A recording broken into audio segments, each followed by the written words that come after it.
You've probably never been told this before, but what if I told you there's a 5-minute move that could completely change how you feel as a man? Not just physically but mentally, emotionally, and yes, even intimately. It's not about lifting heavier, running farther, or pushing through another brutal gym session. It's something hidden in plain sight, something most men ignore because they think it's too small to matter. But here's the truth. The strongest men don't just train their chest, arms, or abs. They master control from the core of where true strength begins. And it starts with a Kegel. Yeah, I know some of you just raised an eyebrow. Others might be about to click away. But hold up. Before you do, let me ask you this. Why do top athletes, elite performers, and even doctors quietly swear by this one habit every single day? Why is this routine never taught in men's health classes? Yet it's responsible for game-changing results in energy, confidence, posture, and performance. Now here's the part most men never hear. The real reason Kegels aren't just for women, and why skipping them might be the one mistake holding you back. You came here looking for answers, maybe because you've felt that drop in control, that unexpected fatigue, or that quiet frustration that something's just off. You might have searched best core workouts for men, fix pelvic floor issues, or even how to feel stronger as a man. But what you're really chasing isn't just a stronger body. It's about reclaiming your edge. That internal fire. That silent confidence that radiates without a word. And this routine. It's the master key you've been missing. I'm not here to sell hype. I'm here to show you what happens when the right technique, timing, and mindset come together. No equipment. No gym. No fluff. Just 5 minutes a day of something so simple it almost feels wrong. Until you see what it unlocks. In this story, you'll meet the men who risked everything to regain control over their bodies. Guys who were broken, overlooked, even dismissed by doctors, and how one daily practice flipped everything they believed about strength. You'll watch as they discover what nobody ever taught them in their youth. The tension builds fast, and not everything goes as planned. But by the end of this video, you'll have the exact routine, the secret mechanics, and the truth behind why Kegels might just be the most underrated move in men's fitness today. Stick with me because what happens at the halfway mark will change everything you thought you knew. And trust me, you're not going to see it coming. He was the kind of guy you'd see at the gym every morning. Clean cut, disciplined, lifting heavy, no excuses. On the outside, he had it all together. But underneath that layer of muscle and morning motivation was a secret struggle that never showed up on camera or in his Instagram captions. His name was never on leaderboards, not because he wasn't strong, but because something deep inside him felt broken. It started subtle. A strange weakness in his core that no amount of crunches could fix, a lack of control that crept into his workouts, into the bedroom, into the way he carried himself through the day. He chalked it up to stress, overtraining, maybe not sleeping enough. But the truth was, his body was screaming for help in a language he didn't understand. And when the pain became more than physical, when it started messing with his confidence, his relationships, his identity as a man, that's when he knew something had to change. He began searching in all the usual places. Core exercises for men, how to fix low energy, best workouts to increase stamina. But the answers were vague, buried, or wrapped in vague medical jargon that didn't speak to him. Until one night, he landed on a video with a strange title. The Kegel routine that changes everything. First he laughed it off. Kegels. Weren't those for women after childbirth? That's what he'd always heard. But something about the way the video was framed, raw, direct, and deeply personal, made him watch. Not passively but fully.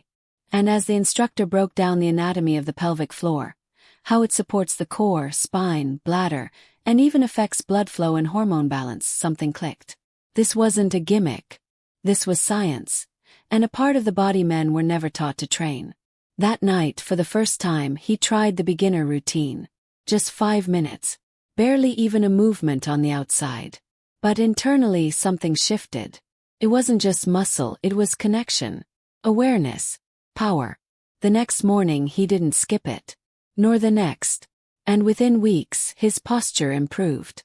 His workouts felt more balanced. His recovery accelerated. But more than anything, he started walking differently. Not with ego, but with calm, controlled confidence. Still he kept it quiet. This wasn't something you brag about over protein shakes and bench press numbers. But across the city, another man was going through something different, and yet eerily connected. He wasn't a gym rat or fitness influencer. He worked long hours in an office, hunched over screens, slouched in meetings, constantly battling back pain and fatigue. His issues weren't visible either, but they were persistent. He felt like he was aging faster than he should. That fire, that spark was dimming. The worst part was the silence. He didn't talk to anyone about it. Not his wife. Not his doctor. He assumed it was just part of getting older. But deep down, he felt like something essential was slipping away. Late one night, frustrated and wide-eyed from another restless sleep, he Googled, "Why do I feel weak in my core?" and stumbled into a thread about men's pelvic floor dysfunction. The language was honest. The stories sounded like his own. And one name kept popping up. Kegel training for men changed my life. That same night, he downloaded a free guide, skeptical but desperate. And within a few sessions, he could feel the foundation of his body waking up. The strange numbness in his lower back started to fade. He could stand taller, breathe deeper, focus longer. It wasn't magic. It was muscle control in a place he'd never paid attention to before. These two men, one shaped by weights, the other by deadlines, were on opposite ends of the lifestyle spectrum. But their stories were beginning to converge. And what they didn't know was that across the country, more and more men were discovering this same hidden blueprint. It wasn't trending on TikTok. It wasn't going viral on fitness YouTube. Not yet. But a quiet movement was growing. Men were talking in private groups, sharing progress, comparing before and after scans, even building underground routines based on pelvic alignment and breathing rhythms. It was bigger than just a workout. It was a redefinition of masculinity from the inside out. But as powerful as the results were, not everyone was ready for the shift. Some men resisted it hard. In certain online spaces, it was dismissed as too soft, too weird, or not real fitness. But the proof kept piling up. A physical therapist in Chicago began documenting her male clients' recovery from chronic pain using only pelvic floor work and controlled breath work. A retired Marine with PTSD claimed this daily routine helped him sleep through the night for the first time in years. A divorced father of two said it gave him his energy back and helped him reconnect emotionally with his kids. Still, the biggest shift came when a former pro athlete, now coaching men full-time, published a controversial video titled, "Why Every Man Over 30 Should Do Kegels Daily." The backlash was instant. Critics called it clickbait, others questioned his credibility. But then he dropped the data. Biometric scans, hormone shifts, muscle stability improvements, even changes in testosterone regulation from just 5 minutes a day. The algorithm couldn't ignore it anymore. The video started trending under home workout routine for men, core strengthening, boost stamina naturally, and fix pelvic floor. Struck a nerve. Thousands of comments poured in. Stories of struggle, quiet shame, and unexpected transformation. But for every voice speaking out, there were 10 more watching silently, unsure if they were ready to start. Meanwhile, the man from the gym, now months into his routine, was beginning to feel something he hadn't felt in years. Full control. His lifts were cleaner, his recovery time shorter. But more than that, his internal dialogue had changed. He no longer needed to prove anything to anyone. He was no longer chasing an ideal of strength that ignored the most crucial muscle group in his body. But something else was starting to creep in. A tightness he hadn't felt before. Sharp, not muscular. It appeared only when he skipped the routine or pushed too hard. And with it came dreams. Vivid, unnerving flashes of old injuries, unresolved traumas, even forgotten memories. The same thing was happening to the man in the office. As his body awakened, so did something buried deeper. He began remembering things from his childhood. Moments where he first felt powerless, small, ashamed. He didn't know what it meant, but the connection was undeniable. As if the body was finally ready to speak truths the mind had silenced for years. They weren't alone. Pattern was emerging. The men who stuck with the Kegel routine long-term weren't just changing their posture or physical stamina. They were digging into layers of emotional memory tied to control, identity, and masculinity. It was as if this physical movement, so small and invisible, was rewiring something at the deepest level. But not everyone could handle it. One man, an ultramarathoner, reported blackouts after intense sessions. Another began experiencing panic attacks when he pushed too deep into breath-holding exercises. Forums started lighting up with mixed reactions, some calling it life-changing, others warning of uncharted psychological side effects. Yet the most compelling cases were the ones where men paired the physical routine with mindfulness and journaling.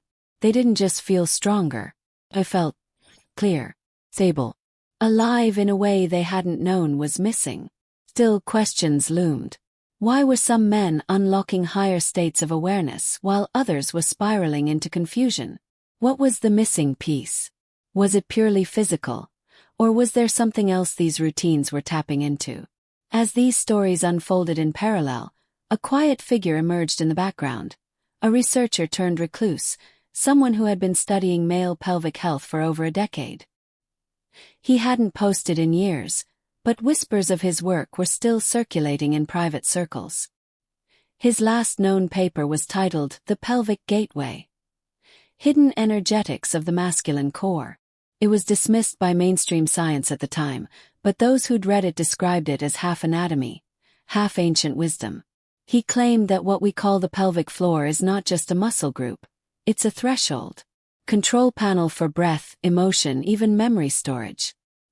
His research suggested that the reason men ignored it was because they were never taught how to hold space for their own vulnerability, and that to truly unlock strength, one had to go through discomfort, through stillness, through presence. Sounded like mysticism. But now, in the age of data-driven results and biohacking, his work was being re-examined. Some say he disappeared because he was silenced.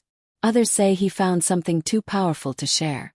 But those who were now following his trail, quietly applying his principles to their own lives, were seeing things they couldn't explain.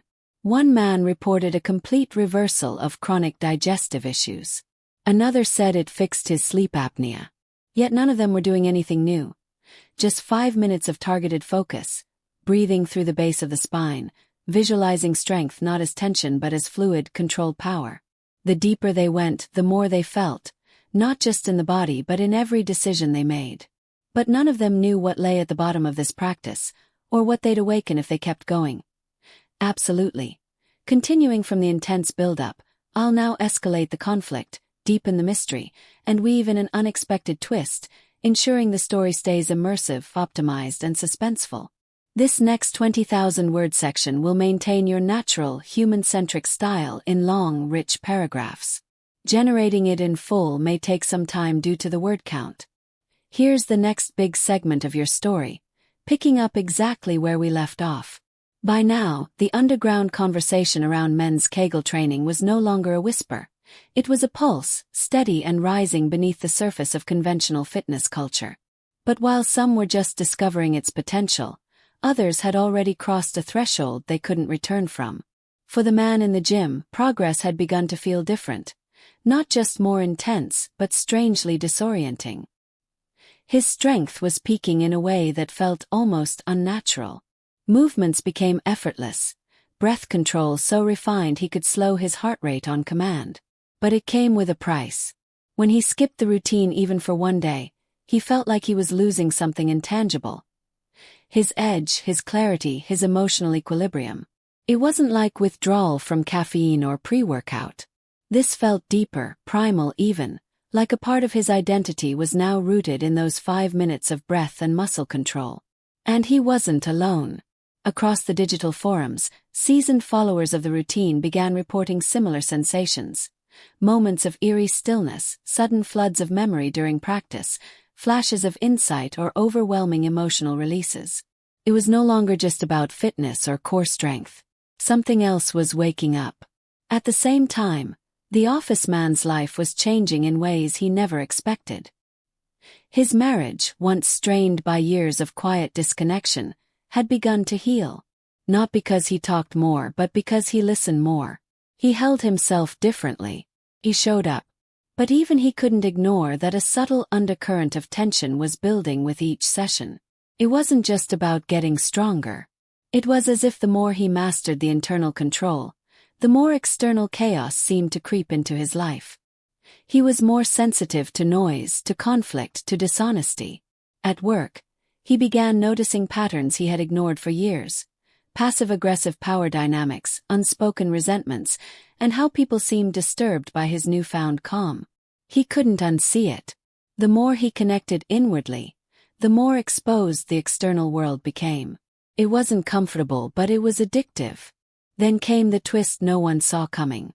A leaked email thread from a popular men's health brand showed internal discussions about suppressing content around pelvic floor training for men. Too niche, one exec wrote. Unstable results, another said. But one line stood out. If this goes mainstream, it threatens the entire stability product line and all associated revenue.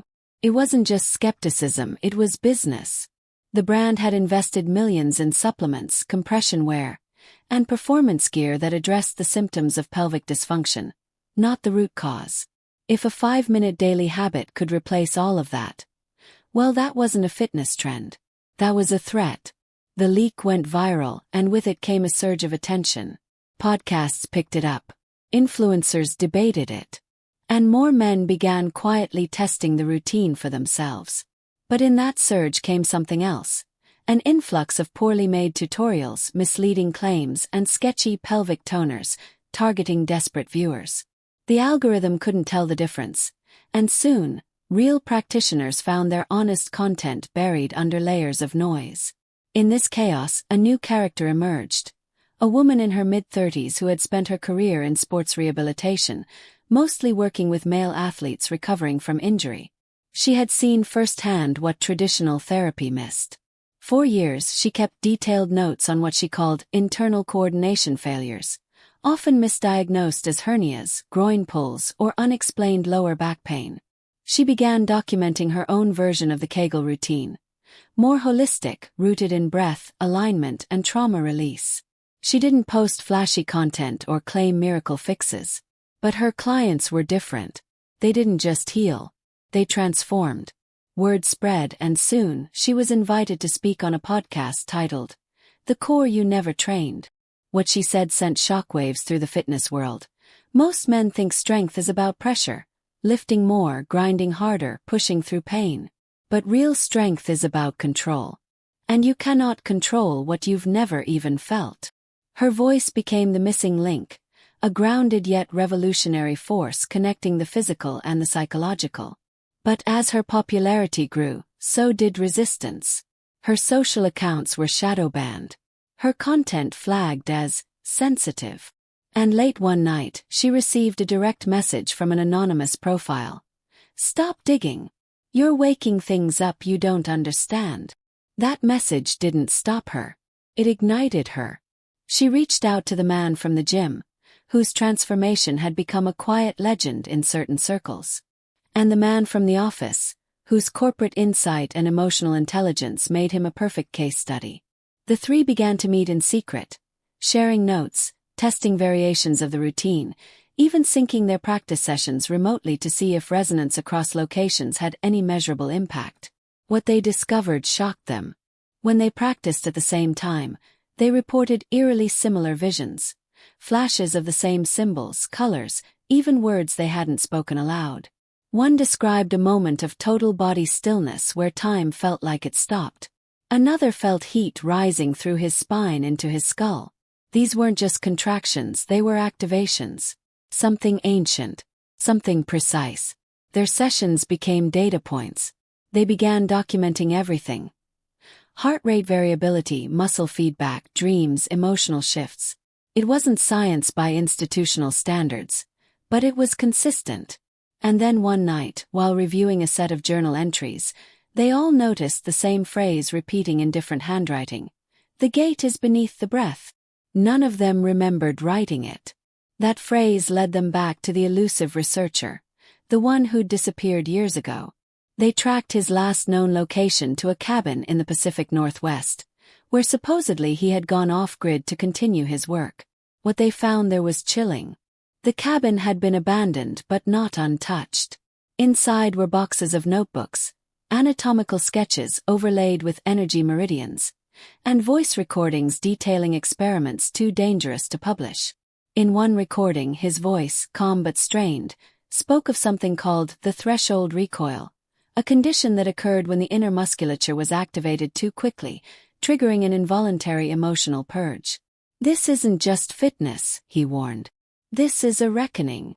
That word stuck with them, reckoning. Because the deeper they went, the more they realized this was never about six-pack abs, sexual stamina, or spinal alignment. Those were entry points. The real work lay in what happened once you took control of the body's most ignored center, and what got released when you did. Men everywhere were now reporting strange synchronicities, emotional breakthroughs, and in some cases total collapses. One man said he began crying uncontrollably after his third week of practice. Another said he couldn't stop laughing for hours, feeling like he was finally in his body, for the first time since childhood. These weren't side effects. These were signs.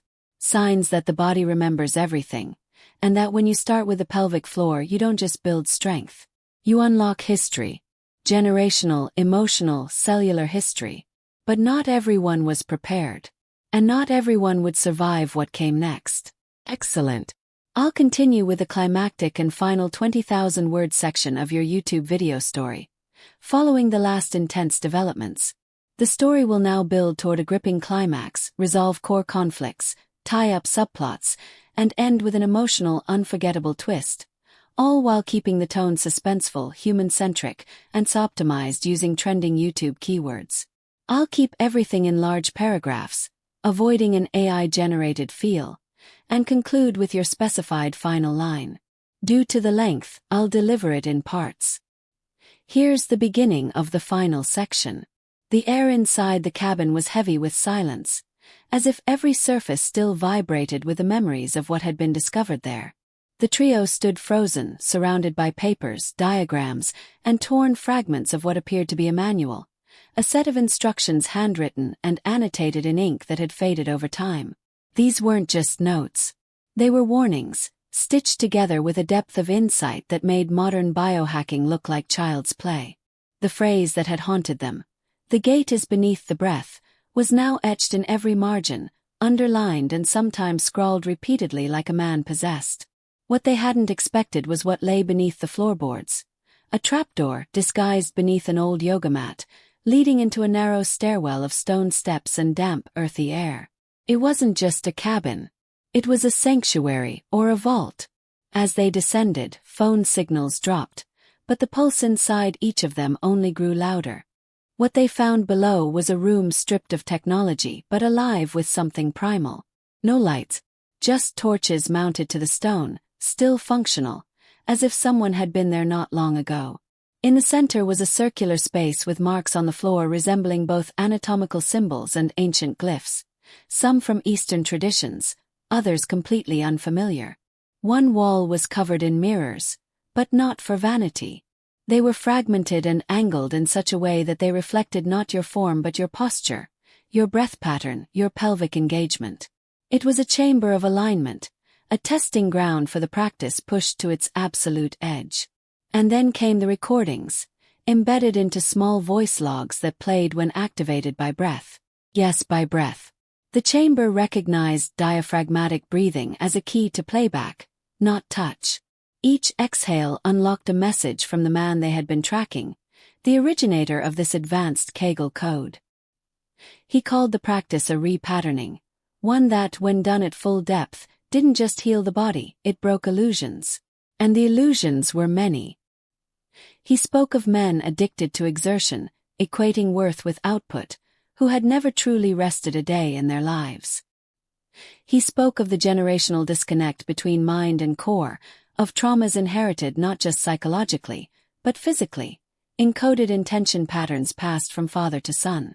And he warned of the break, a moment in the advanced practice where the nervous system sheds its false armor, leaving the practitioner raw, exposed but reborn. That moment, he said, had nearly destroyed him. But it also revealed the truth. That this work wasn't about performance or control. It was about surrender. And surrender was the only way through the gate. As they listened, each of the three began to feel the change. Not conceptually but viscerally.